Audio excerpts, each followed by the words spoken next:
Hi అండి, అరుణ ఇంటి వంటలకు స్వాగతం. ఈరోజు మనం గోంగూర నిల్వ పచ్చడి చేసుకుందాం. అది ఏ విధంగా చేయాలో చూద్దాం. ముందుగానే నేను ఎర్ర గోంగూర అనేది తీసుకున్నాను. ఈ ఎర్ర గోంగూర తీసుకొని మంచిగా క్లీన్గా కడిగి ఆరబెట్టుకున్నాక ఈ విధంగా ఉంటుంది. దీన్ని బాగా ఆరబెట్టాలండి, తడి అనేది లేకుండా మంచిగా ఆరబెట్టుకోవాలి. మన ఆరబెట్టుకున్నాక ఈ విధంగా అవుతుంది. నేనైతే కేజీ గోంగూర తీసుకున్నానండి. ఇప్పుడు దీని ప్రాసెస్ ఏందో చూద్దాం. ఇప్పుడండి స్టవ్ అయితే ముట్టించుకుందాం. మనం స్టవ్ అనేది ముట్టించాను. ఇప్పుడు కొంచెం ఆయిల్ అనేది వేస్తున్నా. ఎండుమిర్చి వేంపడం కొరకు ఒక 2 పావుల ఆయిల్ అయితే తీసుకుంటున్నాను. ఎండుమిర్చిని నేను 100 గ్రాములు తీసుకున్నాను. ఎండుమిర్చిని దీంట్లో వేసుకుందాం. వాడు దూరగా వేంపుకోవాలి వీటిని. ఈ ఎండుమిర్చి అనేదండి మనం సిమ్ములో పెట్టుకొని మంచిగా దూరగా వేంపుకోవాలి. ఇప్పుడు మనకు ఈ మిర్చి అనేది ఫ్రై అయ్యాయి. దీన్ని వేరే ప్లేట్లోకి తీసుకుందాం. ఇప్పుడు అన్నీ తీసుకున్న ఈ విధంగా దీన్ని పక్కన పెట్టేసుకొని దీంట్లో ఇప్పుడు మనం కడిగి ఆరబెట్టుకున్న గోంగూరను వేసుకుందాం.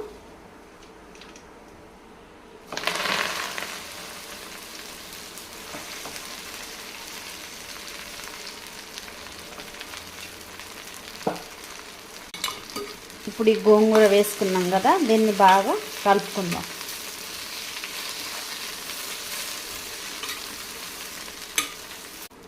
ఇక్కడండి నేను కొంచెం వాటర్ అనేది తీసుకున్నాను. ఈ కప్పుతో నేను చింతపండు అనేది తీసుకున్నానండి. అంటే ఒక చిన్న బాల్ సైజ్ అంత. ఇప్పుడు నేను ఈ వేడి చేసుకున్న నీళ్ళల్లో వేస్తున్నా. ఇప్పుడు ఈ వేడి చేసిన నీళ్ళల్లో వేసా కదా, దీన్ని ఇప్పుడు మనం స్టవ్ బంద్ చేసి దీన్ని అయితే కాసేపు పక్కన పెట్టేసుకుందాం, నానిద్ది. ఒకసారి గోంగూరను కలుపుకుందాం.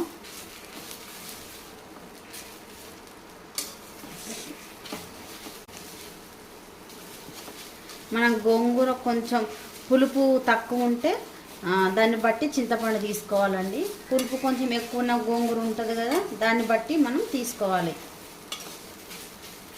ఎక్కువ తక్కువని బట్టి మనం చింతపండు అనేది తీసుకోవాలండి. కొంత గోంగూర పుల్లగా ఉంటుంది, కొన్ని గోంగూరలో కొంచెం పులుపు తక్కువ ఉంటుంది. గోంగూర మనకి ఇంకా చాలా ఫ్రై కావాలి. మనం ఇప్పుడు వేడి నీళ్ళల్లో నానబెట్టుకున్న చింతపండు ఉంది కదా, దీన్ని అయితే గుజ్జుగా చేసుకుందాం. ఈ విధంగా దీన్ని అయితే గుజ్జుగా మనం ప్రిపేర్ చేసుకోవాలి. ఈ విధంగా అయితే గుజ్జుగా చేసుకున్నానండి. ఇప్పుడు దీన్ని మనం వేరే దాంట్లో వడపోసుకుందాం. ఈ విధంగా దీంట్లో వడపోసుకుందాం.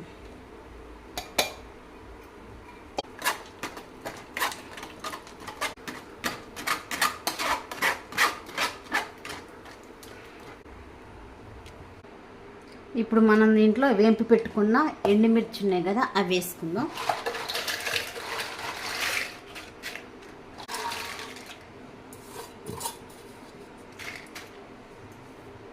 దీంట్లోకి ఎల్లిపాయలు వేసుకుందామండి.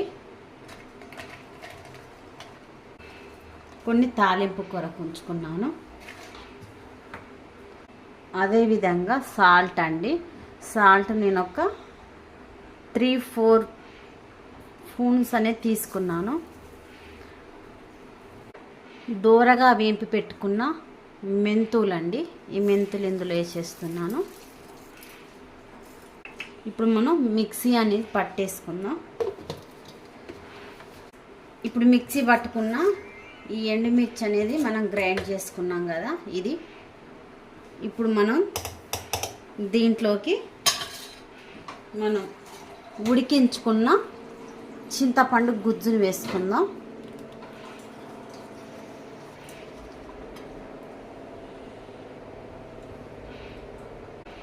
అదేవిధంగా మనం వేంపి పెట్టుకున్న గోంగూర అనేది ఇందులో వేసేసుకుందాం.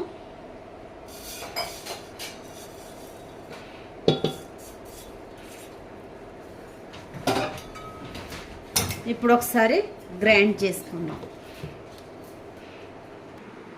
ఇప్పుడు మనం నూరి పెట్టుకున్న ఈ మిర్చి గోంగూర ఇవన్నీ ఉన్నాయి కదండి. ఇప్పుడు మనం వీటిని తాలింపు అనేది వేసుకుందాం.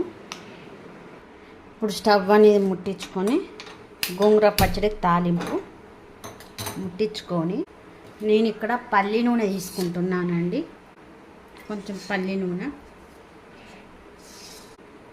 ఇప్పుడు ఆయిల్ అనేది హీట్ అయిందండి.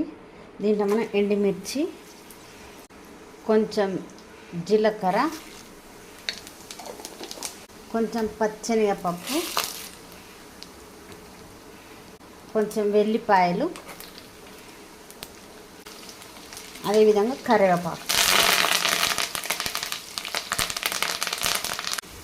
ఒక స్టవ్ అనేది ఆఫ్ చేసుకుందాం.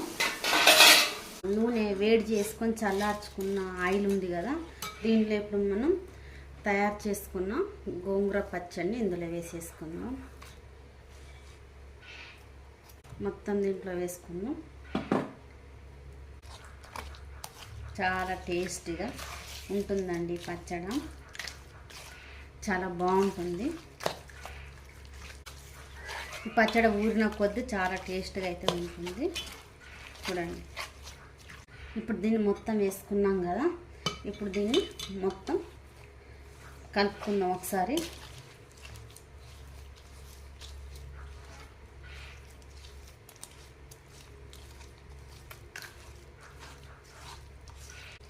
సాల్ట్ సరిపోయిందిలా చూద్దాం. నాకెందుకు అండి కొంచెం సాల్ట్ అనేది కొంచెం తగ్గింది అనిపిస్తుంది. ఇందాక మనం సాల్ట్ తీసుకున్నాం కదా, దీంట్లో కొంచెం వేసుకుని మిగిలిచ్చా కదా, అది కూడా దీంట్లో వేస్తున్నా. ఇప్పుడు ఒకసారి కలుపుకుందాం. ఇప్పుడు దీన్ని వేరే గిన్నెలోకి వేసుకుందాం. నేను చేసిన గోంగూర పచ్చడి మీకు నచ్చినట్లయితే నా ఛానల్ని సబ్స్క్రైబ్ చేసుకోండి. అరుణ ఇంటికి వంటలు ఛానల్ లైక్ ఇవ్వండి, షేర్ చేయండి, ఆయన నా ఛానల్ని సబ్స్క్రైబ్ చేసుకోండి. ఈ గోంగూర పచ్చడి చేసిన విధానం మీకు నచ్చిందని అనుకుంటున్నాను. ఒక లైక్ అయితే ఇవ్వండి.